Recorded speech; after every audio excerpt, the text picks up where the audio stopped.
Hi bro. Hi. IPL ഫാനല്ലേ? പിന്നല്ലാതെ ഏത് ടീമിന്റെ ഫാനാ? Royal Challengers Bangalore. അപ്പൊ കഴിഞ്ഞ പോലെ ഹാപ്പി ആയിരുന്നു? പിന്നെ ഭയങ്കര ഹാപ്പിയാണ്. പിന്നെ കപ്പ് 18 വർഷം കൂടി കപ്പ് അടിച്ചു. ഇപ്പൊ കോഹ്ലി വന്ന് ഇറങ്ങിയിട്ടുള്ളൂ, 2 ദിവസമായിട്ട് നെറ്റ്സിൽ കയറിയാണ്.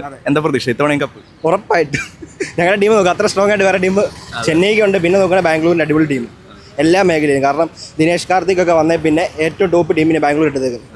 അപ്പോൾ ഞങ്ങൾക്ക് ഡൗട്ട് എന്ന് പറഞ്ഞാൽ ഓവർസീസ് 4 പേര് ഇറക്കാൻ ഭയങ്കര ഡൗട്ടാണ്. കാരണം ഫിൽസാൾട്ട് ഉണ്ട്, ജേക്കബ് ബദലുണ്ട്. എസലൂട്ട് ആയിട്ട് 2 കളി കാണത്തില്ല, പകരം ജേക്കബ് ഡുഫി ആയിരിക്കും കളിക്കുന്നത്. ഒരു 2022 വരെ നോക്കിയ ടീം ഭയങ്കര ബാലൻസ് ഉള്ള ടീമായിരുന്നു. അതിനുശേഷം നോക്കിയാൽ ടീം ഇപ്പം പ്ലേയിങ് ലെവലിൽ ഇറക്കാൻ ആൾക്കാർ കൂടുതലാണ്. ലൈക്ക് RCB തുടക്കകാലം തൊട്ട് ഹിറ്റേഴ്സിന്റെ ഒരു ടീമായിട്ടാണ് നമ്മൾ കൺസിഡർ ചെയ്തുകൊണ്ടിരുന്നത്. ഇത്തവണ അങ്ങനെ തന്നെ കൺസിഡർ ചെയ്യണം നമുക്ക്? അതോ ഫിൽസാൾട്ടിനെ അറിയാമല്ലോ, പുള്ളിയുടെ സ്ട്രൈക്ക് റേറ്റ് നോക്കിയാൽ 300-ന് മേളിലാണ്. ജേക്കബ് ബദലിനെ അറിയാമല്ലോ, ഇംഗ്ലണ്ടിനുള്ള കളി കണ്ടതില്ല, 300-ന് മേളിലുള്ള സ്ട്രൈക്ക് റേറ്റ്. അപ്പോൾ അവർ 2 പേര് ഇറക്കാൻ ടാസ്ക്കാണ്.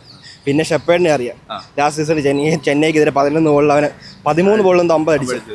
കമ്പയർ ചെയ്യുമ്പോൾ മുംബൈ അത്യാവശ്യം നല്ല ടീമാണ്.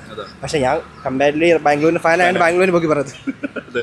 കാരണം എന്താണെന്ന് വെച്ച് കഴിഞ്ഞാൽ ചെന്നൈക്ക് ഒരു ബുദ്ധിമുട്ടായിട്ട് ഇപ്പോൾ വന്നിട്ടുള്ളത് അവരുടെ ബോളിംഗ് സൈഡ് കുറച്ച് വീക്കായിട്ട് ഇപ്പോൾ പോകുന്നത്. സൈഡ് വീക്കാണ്. പിന്നെ ഇന്നലെ ഒരു അപ്ഡേറ്റ് വന്നായിരുന്നു, മറ്റേ നേതാൻ എലിയസ്, ഓസ്ട്രേലിയയുടെ ബോളർ.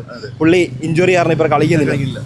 ബോളിംഗ് സൈഡ് നോക്കണ വീക്കാണ്. പക്ഷേ ഇതിലും ബോളിംഗ് മോശം ബോളിംഗ് വെച്ച് ധോണി കപ്പടിച്ചിട്ടുണ്ട്. അപ്പോൾ ധോണിയുടെ ഒരു ഇത് വെച്ച് എന്തായാലും ചെന്നൈ പ്രശ്നം നല്ല ടീമാണ്. സഞ്ജു സാംസണും ഉണ്ടല്ലോ. അപ്പോൾ കുറേ ഫാൻസ്, എനിക്ക് സെക്കൻഡ് ഇപ്പോൾ ബെസ്റ്റ് ടീം എന്ന് പറഞ്ഞാൽ ചെന്നൈയാണ് ബാംഗ്ലൂർ കഴിഞ്ഞാൽ. പക്ഷെ എന്തായാലും ഈ പ്രശ്നം നോക്കിയോ വീണ്ടും ഞങ്ങൾ കപ്പ് ഡിഫെൻഡ് ചെയ്ത് ഉറപ്പായിട്ട്. അപ്പോൾ ഇത്തവണ വേറെ ടെൻഷൻ ഇല്ല, കപ്പ് RCBക്ക് തന്നെ. ഞങ്ങൾക്ക് ആദ്യമൊക്കെ സീസണിൽ ആൾക്കാർ കളിയാക്കാം, ഈ സാല കപ്പ് നമ്മുടെ മറ്റേ കപ്പ് എന്ന് പറഞ്ഞു. ഇപ്പം ആർക്കും കളിയാക്കണില്ല, കപ്പ് കിട്ടില്ല, കപ്പ് ഡിഫെൻഡ് ചെയ്താൽ മതി. 18 വർഷം കൂടി കപ്പ് കിട്ടി, ഇനി അടുത്ത 2ാമത്തെ കപ്പ്.